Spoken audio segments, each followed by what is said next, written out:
Asaduddin Israel map వేసి మనుషులను నడిపించడమో జై పాలస్టీన్ అన్నాడే ఏ ఆ వ్యక్తికి హిందూ మీద ఇదే ఇస్లామిక్ కంట్రీస్ అన్యాయం చేస్తుంటే నోరు తగలదా?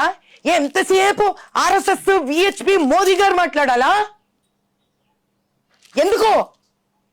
వీళ్ళకి హిందువులు ఇక్కడ దేశం వాడు కాదా?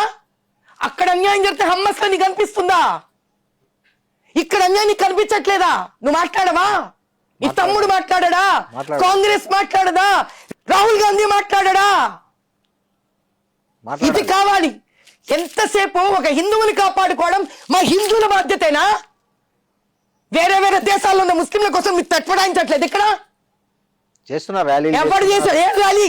కాదు అసదుద్దీన్ ఏం ర్యాలీ చేశాడు? బయట చెప్పండి. ఇప్పుడు మీరు నాకు కేవలం భారతదేశంలోని ఒక హిందువుకే పట్టింది ఎక్కడ హిందూ హింసపడుతున్నా కాపాడుకోవడానికి.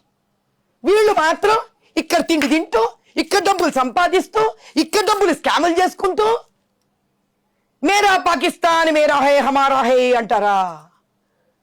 హిందూ తగలబడిపోతే నోరు తెరిచి మాట్లాడరా?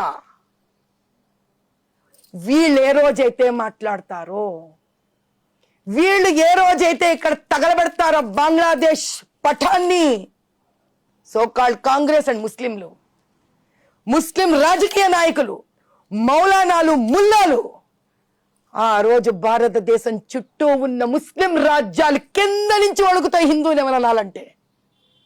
అది కోరుకోవాలి మనం. కరెక్ట్, మీరు చెప్పింది కరెక్ట్. అది కోరుకోవాలి మనం. వాళ్ళకు తెలుసు భారతదేశంలో ఉన్న ఈ ముస్లింలు కూడా, ఈ ముస్లింల పైన ఉన్న అధికారపరంగా ఉన్న ముస్లిం రాజకీయ నాయకులు ఈరోజు ఎందుకనలే बांग्लादेश यहां से तेरे को मैं आवाज भी जा रहा हूं, जय बोलो भारत माता की, उखाड़ के फेंक देंगे अगर तूने मेरे हिंदू को जलाए. ఎందుకనలే అనాలి? రాహుల్ గాంధీ ఎందుకనలే? ప్రియాంక ఎందుకనలే? సోనియా ఎందుకనలే? తమిళనాడులో వాళ్ళు ఎందుకనలే? రేవంత్ రెడ్డి ఎందుకనలే? కేరళలో ఎందుకనలే?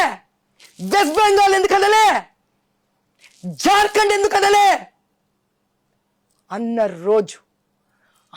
రోజు భారతదేశం చుట్టుపక్కల ఉన్న ప్రతి కంట్రీ ఒక హిందువుని ముట్టుకోవాలంటే భయపడుతుంది. ఆ మార్పు భారతదేశంలో రావాలి. మేము అందరి కోసం పనిచేస్తామండి. హిందువులు అందరి కోసం పనిచేస్తాం. బీదవాడని బాధ వింటే వాడు ఏ మతమా ఏమో సంబంధం లేకుండా వెళ్ళి సహాయపడతాం. ఎందుకు తెలుసా? చివరికి భారతమాత బిడ్డలు కదా వాళ్ళు అని, మన అన్నదమ్ములే కదా, అక్క చెల్లెళ్ళే కదా. సో వాళ్ళు ఏమంటారంటే మణిపూర్ తగలబడిపోతుంటే ఏ రోజు మోడీ మాట్లాడలేదు. అరే పక్క వాళ్ళ గురించి నీకెందుకురా? మణిపూర్ మందే కదండి. ఈ మాటలు మాట్లాడే వెధవకి ఎవడైతే మాట్లాడాడు అడ్డమైన మాటలు, వాడికి ఫస్ట్ వాడేం చేశాడని అడుగుతున్నా నేను. నీవేం చేసావు? ఇప్పుడు అదే ఒక సామాన్యుడు జై పాకిస్తాన్ అంటే వారిని సాయంత్రానికి తెచ్చి లోపలేసి రిమాండ్ కి పంపిస్తున్నారే, మరి ఇంత పార్లమెంట్ ఏం చేయలేదు, ఊరికి చేశారండి. మొన్న నల్ల చెరువులో ఒక అబ్బాయి జై పాకిస్తాన్ అని అబ్బాయి కేసు కట్టి వారం రోజులు అయింది రిమాండ్ కి పంపించి, విత్ ఇన్ 2 days లో అరెస్ట్ చేశారు. మరి ఇంత పబ్లిక్ గా అంటున్న వాళ్ళ విషయంలో మరి ఎందుకు గమ్మునున్నారు? మరి మీకు ఒక విషయం చెప్తాను చూడండి. ఈ వ్యక్తి చాలా దొంగ పనులు చేసి దొంగ ఓట్లతోటి అటు ముస్లింల బీద వాళ్ళని కూడా హింస పెడుతూ ఆ డైలీ ఇంట్రెస్ట్ల మీద రన్ అయితే చూడండి. మీరు పాత బస్తీకి వెళ్ళి చూడండి, హృదయ విదారకమైన స్థితిలో ఉంటారు బీదవాళ్ళు ముస్లింలు అక్కడ. ఈ వ్యక్తిని వేర్లతో పెకిలించాలండి. మోదీ గారి ఐడియా ఏంటో నాకు తెలియదు. ఇక్కడ కూర్చొని